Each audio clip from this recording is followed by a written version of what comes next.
একটা জাদু দেখবেন এই আলুগুলোর জাদু করে ভর্তা বানিয়ে ফেলছি, দেখলেন?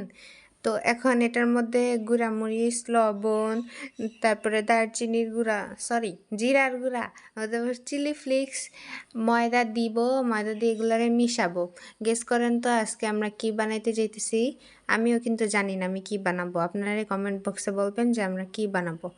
তো যখন এটা একটু একটু এরকম স্টিকি হয়ে যাবে, তখন এগুলো হাতের সাহায্যে রোল করে নিতে হবে আর মাঝখানে একটা ছিদ্র করে দিতে হবে। তাহলে এটা হয়ে যাবে আপনার একটা ডোয়ের মতো, ঠিক আছে? তো অনেকগুলা বানিয়ে নিব। বানিয়ে নিয়ে পানি গরম করতে দিছি। তো পানির মধ্যে একটু খাবারের তেল দিয়া দিছি। তো এই তেল দিয়ে পানিগুলো যখন অনেক গরম হয়ে যাবে, বেশি গরম না আবার মোটামুটি গরম হয়ে যাবে, তখন এটার মধ্যে হচ্ছে আলুর ডোগুলো দিয়ে দিব। আলুর ডো দিয়ে সিদ্ধ করে এখনও কনফিউশন হচ্ছে না আপনাদের যে আমরা কী বানাচ্ছি? কিন্তু যদি জানতে চান যে কী বানাই, তাহলে ভিডিও শেষ পর্যন্ত দেখেন। তো এখনই যখন বলক করবে, বলক না ব্লক, আচ্ছা যাই হোক, উতলাইবে, তখন হচ্ছে এটারে বন্ধ করে রাখতে হবে। চুলা বন্ধ করে দিয়ে তারপর আমরা সসটা রেডি করব।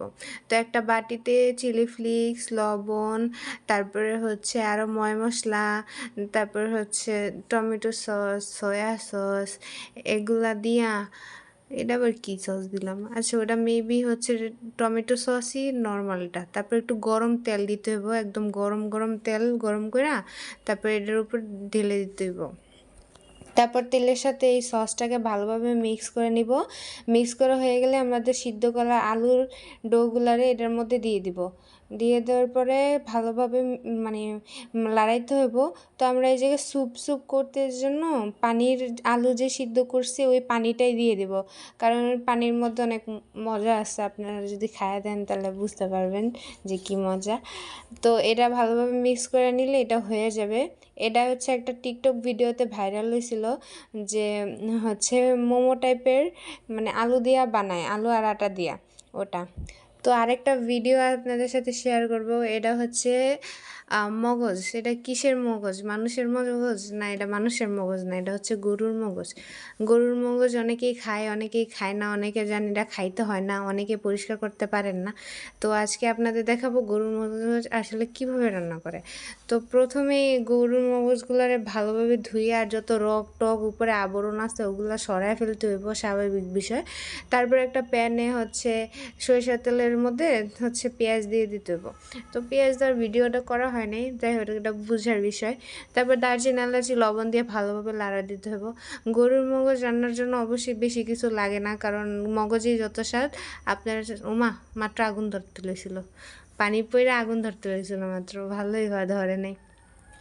তো এর মধ্যে হচ্ছে হলুদের গুঁড়া, মরিচের গুঁড়া দিয়ে দিছি। তো গরুর মগজগুলো এখন পিস করে কাটা লাগবো। এমনি ভালোভাবে না কাটলেও হয়, এটা লাড়া দিতে দিতে একদম হয়ে যাবে। তারপর একটু কাটা নেওয়া ভালো।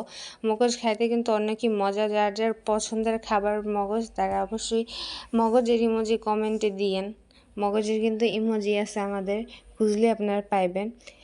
তো বাইরের দৃশ্যটা সুন্দর, অনেক বাতাস চলতেছে, দেখতে ভালো লাগতেছে। কিন্তু দেখছেন পেঁপে গাছ, এটা হচ্ছে এই আমাদের পাখির ঘরের চুলার পাশে পেঁপে গাছ, পেঁপে হয়েছে। আর এই জায়গায় পেঁপে দেখতে দেখতে আমি রান্না করতেছি। তো যখন এটা হয়ে যাবে তখন মগজগুলো দিয়ে দিতে হবে। তো মগজ দিয়ে এটা ভালোভাবে লাড়াচাড়া দিতে হবে, ভালোভাবে মিশ্রণ করে নেবেন, মিশিয়ে নেবেন। ভালোভাবে মিক্স করার পরে কিন্তু এটার মধ্যে স্বাদ ঢুকবে। আর মগজ বেশিক্ষণ রাখতে হয় না, আমার যা জানা মতে মগজ আর ডিম বেশি রাখে না, মানে একটু পানি টানি শুকায় গেলে আর একটু সিদ্ধ হয়ে গেলে উঠা দেয়, এটার এক্সট্রা কিছু দেওয়া লাগে না। তো মগজ রান্না একদমই সহজ। যারা মনে করেন যে মগজ রান্না অনেক টাফ, তারা জানা নেন যে মগজ রান্না খুবই সহজ। আর এটার হচ্ছে মানে পরিষ্কার করাটা একটু কঠিন, বাকি সব একদম ইজি। তো মগজ এই জায়গায় আমার রান্না হয়ে গেছে, দেখবেন যত ঝুল আছে সব মানে মেখে একদম ঝুরঝুর হয়ে গেছে আর মগজগুলো ছোট হয়ে গেছে।